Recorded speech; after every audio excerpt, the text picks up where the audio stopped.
ಛತ್ರಪತಿ ಶಿವಾಜಿ ಮಹಾರಾಜರ ಅದ್ಭುತವಾದಂತಹ ಘಟನೆ. ಶಿವಾಜಿ ಮಹಾರಾಜರು ಅರಮನೆ ಮೇಲೆ ನಿಂತುಕೊಂಡು ನೋಡ್ತಾ ಇರ್ತಾರೆ. ಅದೇ ಸಂದರ್ಭಕ್ಕೆ ಅವರ ಗುರುಗಳಾಗಿರತಕ್ಕಂತ ಸಮರ್ಥ ರಾಮದಾಸರು ಮನೆಯಿಂದ ಮನೆಗೆ ಭಿಕ್ಷೆಯನ್ನು ಬೇಡ್ಕೊಂಡು ಬರ್ತಿರ್ತಾರೆ.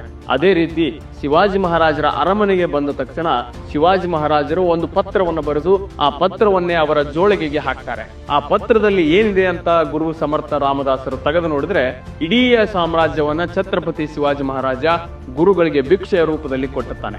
ಆಗ ಸಮರ್ಥ ರಾಮದಾಸರು ಮುಗುಳಕ್ಕೂ ಹೋಗ್ತಾರೆ. ಮರು ದಿವಸ ಶಿವಾಜಿ ಮಹಾರಾಜನ ಹತ್ತಿರ ಬಂದು ಶಿವಾಜಿ ಮಹಾರಾಜರನ್ನ ತಮ್ಮೊಟ್ಟಿಗೆ ಭಿಕ್ಷೆಯನ್ನ ಮಾಡೋದಕ್ಕಾಗಿ ಕರ್ಕೊಂಡು ಹೋಗ್ತಾರೆ. ಆಗ ಶಿವಾಜಿ ಮಹಾರಾಜನಿಗೆ ಒಂಚೂರು ಕಸಿವಿಸಿ ಅನಿಸ್ತದೆ, ಅನಾನುಕೂಲ ಅನಿಸ್ತದೆ. ಆಗ ಸಮರ್ಥ ರಾಮದಾಸರು ಹೇಳ್ತಾರೆ, ಸನ್ಯಾಸಿಯಾದವನು ಭಿಕ್ಷೆ ಬೇಡಿಯೇ ತಿನ್ನಬೇಕು, ಇಲ್ದಿದ್ರೆ ಅಹಂಕಾರ ಬಂದ್ಬಿಡ್ತದೆ. ಅಹಂಕಾರವನ್ನ ಬಿಡುವ ಸಲುವಾಗಿ ಭಿಕ್ಷೆಯನ್ನು ಬೇಡಿ ತಿನ್ಬೇಕನ್ನುವಂಥದ್ದನ್ನ ಹೇಳ್ತಾರೆ. ಅದೇ ರೀತಿ ತಮ್ಮಲ್ಲಿದ್ದಂತಹ ಆ ಒಂದು ಸಾಮ್ರಾಜ್ಯವನ್ನು ಬರೆದು ಕೊಟ್ಟಿರುವಂತಹ ಪತ್ರವನ್ನ ಮರಳಿ ಶಿವಾಜಿ ಮಹಾರಾಜನಿಗೆ ಭಿಕ್ಷೆಯನ್ನು ನೀಡಿ ಅದನ್ನೇ ಕೊಟ್ಟು ನೀನು ಈ ಸಾಮ್ರಾಜ್ಯವನ್ನ ಸುಭಿಕ್ಷವಾಗಿ ಮುನ್ನಡೆಸು, ಭಿಕ್ಷುಕನಂತೆ ಅಹಂಕಾರವಿಲ್ಲದೆ ಇದನ್ನ ಮುನ್ನಡೆಸು ಅಂತ ಹೇಳ್ತಾರೆ. ಅಂದಿನ ಗುರು ಶಿಷ್ಯರ ಸಂಬಂಧವೇ ಹಾಗಿತ್ತು.